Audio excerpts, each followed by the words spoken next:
So it's 2026, and not to start at the video too edgy or anything, but I never thought I'd live this long. And so making it to this impossible year has given me the realization that I'm about to be 25, which is the oldest I've ever been before. And that's also when your brain fully develops. So if I'm going to have to keep on living, which it seems like the universe has cursed me with, I guess I'm gonna have to learn how to cook.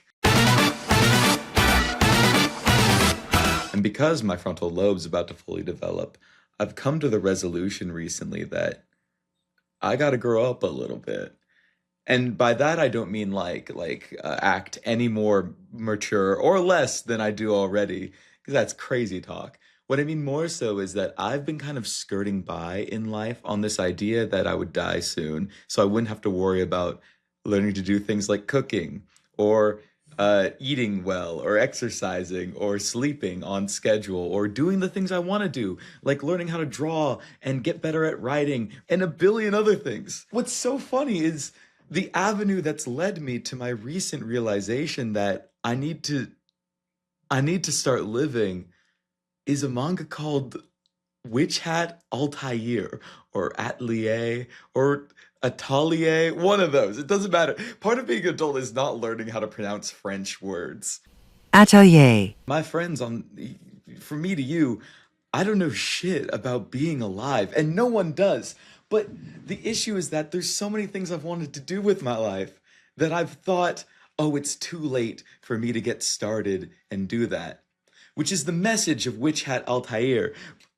I just finished the most recent chapter that came out on January 1st, 2026, and so I immediately started diving into it, the kind of concurrent manga, the spin-off manga called Witch Hat Kitchen or Witch Hat Altair Kitchen.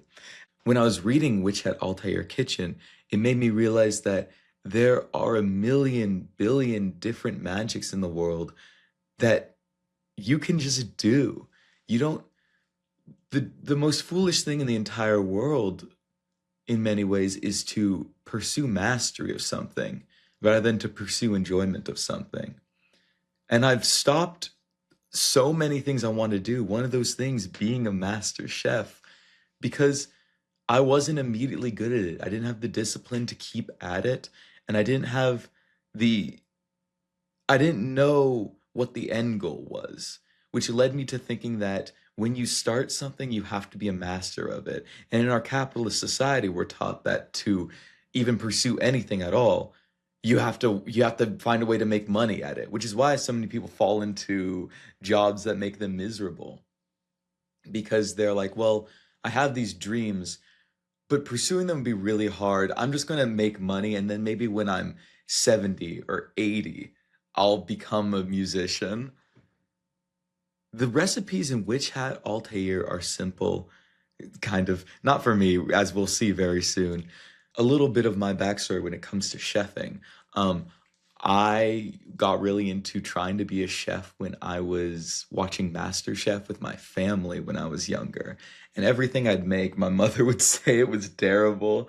And she was like, we can't even taste this until you get better. And after five attempts of trying to make recipes for like my parents, I was like, okay, this sucks. I guess I'm just bad at cooking. And then when I was like a bit older and I was living on my own, I was like, okay, now I can become a really great chef. And I'd try to feed my friends, and they were like, Eden, this is the most disgusting thing I've ever eaten with love. And I was like, okay, you know what? Maybe I'll just cook for myself. And then I went to like my first year of university. And within 3 weeks of living in university, I was making fry bread, a very simple recipe that requires maybe like three ingredients and oil. And I almost burned down not just my apartment, my entire apartment complex. I also set half my body on fire, a story that I've told many times, so I won't reiterate right now. But I still have scarring on my hand and my legs and my sides from trying to make a very simple recipe. So after that, I was kind of like, you know, maybe this isn't for me. Not anymore. Witch Hat Altair Kitchen has, maybe unfortunately, given me the confidence to try again. So together, you and I, are going to try to cook the simplest recipe I could find in Witch Hat Altair Kitchen's recipe book. I will keep the camera recording. There may be a fire. There may not be. The food may taste great. It may not. But I'm going to do my best, and I'm going to slowly, even if I don't make YouTube videos about it, I'm going to keep trying to cook and make real recipes. Because I have a goal, and it's not to be a master.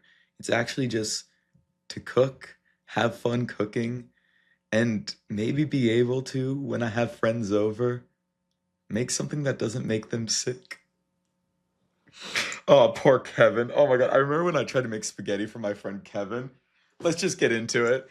Oh my God. All right, so here's the recipe. I have it on my laptop. Here's the setup. Here's the freaking kitchen.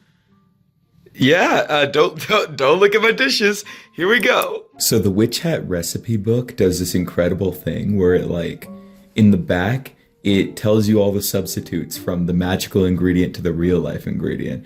And for the crustaceans, the substitute is shallots.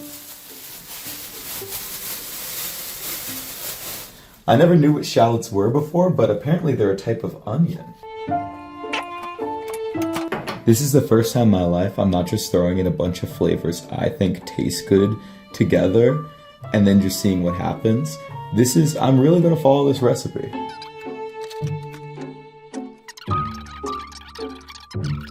Thinly sliced beans.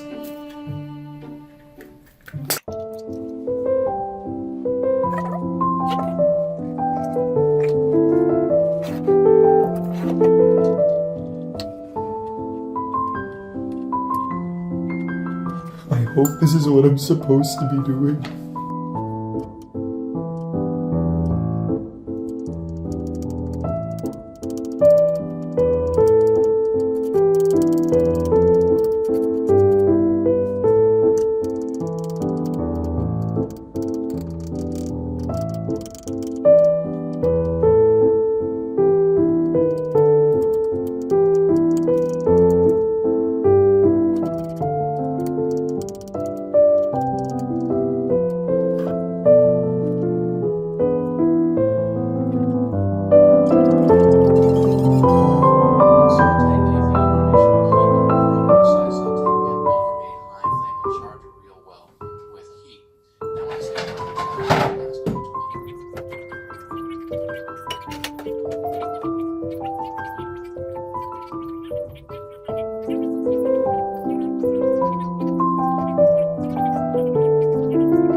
What the fuck?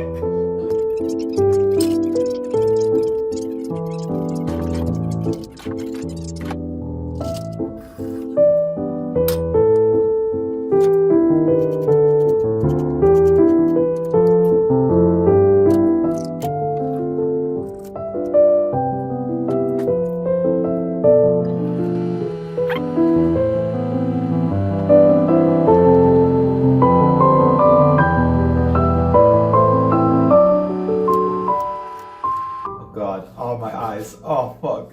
Oh, it hurts. Oh, God. Wait, what? Wait, onions actually make you cry? Why would anyone do this?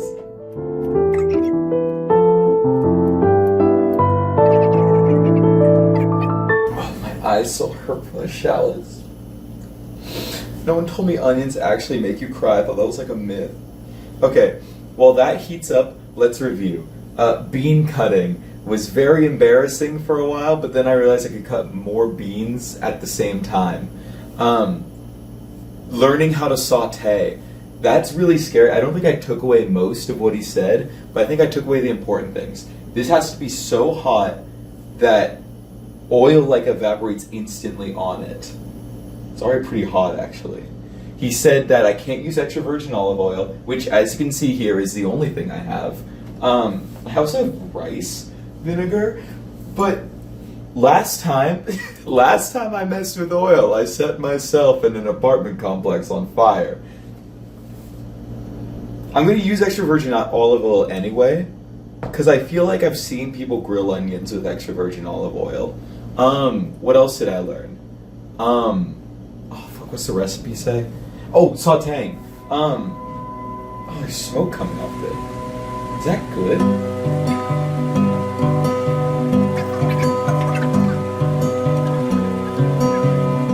Oh, yes. Oh, fuck.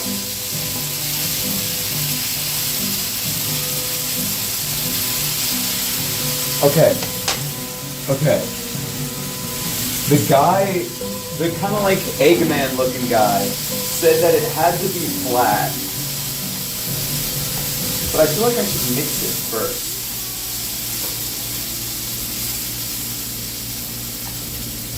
Okay.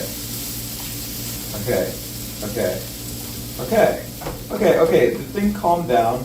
There's still lots of oil in there. But may I need more? It looked like there was hella. Okay, I'll put in more. I'll use this one. Maybe this one will evaporate slower. My hands are gross from bean. Okay, that was like a lot of oil. It's not yelling at me anymore, so that has to be good. Okay. The guy said to hold your utensil in your right hand and saute with your left. Like light yagami. And then he says do this. I don't want to do that. Push. I'm scared. I'm not doing that. I'm not doing that. I'm going to just raise the heat. I'm going to check the menu, the recipe really quick. Okay. Sauteed in butter? Wait, what? Wait. I fucked up.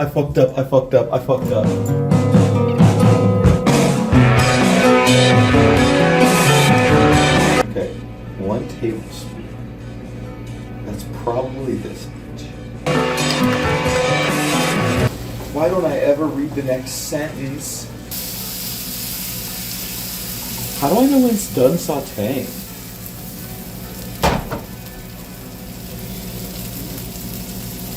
I'll taste it.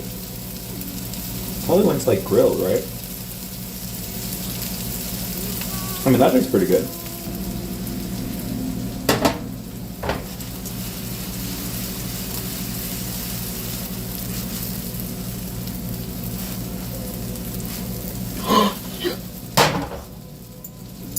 I don't know if you guys saw that, but that was the coolest thing I've ever done in cooking.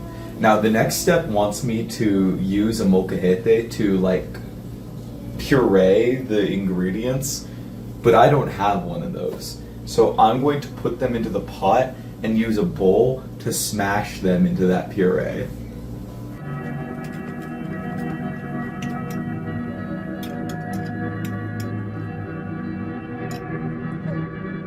It didn't work.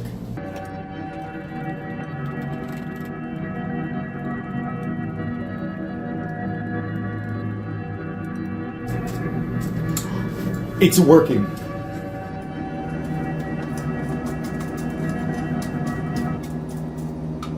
Okay, so that actually just didn't work at all, and it was actually just really embarrassing. But I kind of figured out in the end when I pulled out that like kind of like whisk thingy. So now we're just on the step where it boils, and then we add salt and pepper to it, which I feel like I can't mess up. Another fun fact about my kitchen is I don't have measuring anything. So I feel like I put in 6 cups because I feel like 6 cups is like a big number. But if you're the creator of this and are watching it, getting close to vomiting, my bad. Should I put more shallots in there?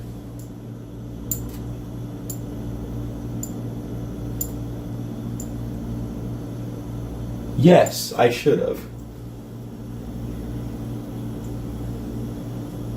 Oops.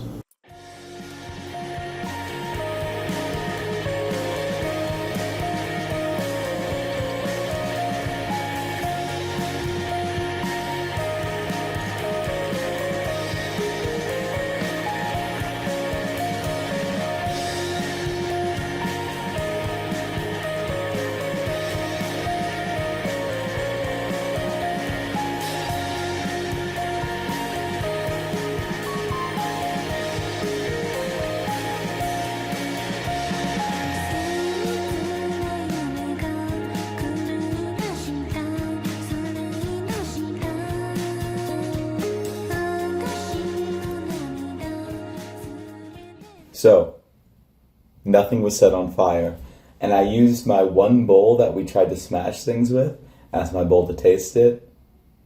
Here we go. I think it'll probably just taste like bean soup, because I think I put in too much water, but I'm hopeful it doesn't. Is this the good that comes from following the recipe? Because it's not like, oh my god, I'm a master chef, I'm Gordon Ramsay, but like, this is, it tastes really good.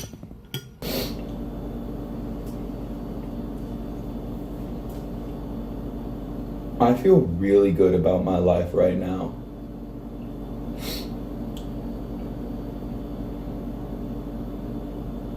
Cool. Oh my god, I'm gonna get more.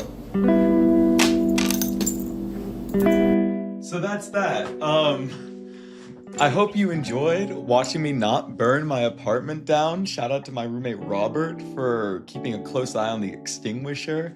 And who knows, I may make more YouTube videos about this. I may not.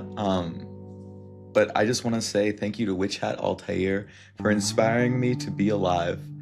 There's something in the air in 2026. I've been describing it as the lock-in year. I think this is the year where, for me and maybe you, I realized that there's no time to waste, basically. Maybe it's just I'm getting older, maybe it's the globe warming at an alarming rate. But I just can't live my life scrolling on Twitter anymore. And if you've ever needed a reason to get off your phone and try something that you've always wanted to try, don't let it be this YouTube video. Go read Witch Hat Atelier and maybe teach me how to pronunciate it. If we can do those things, I believe we can make the world a better place. Until then,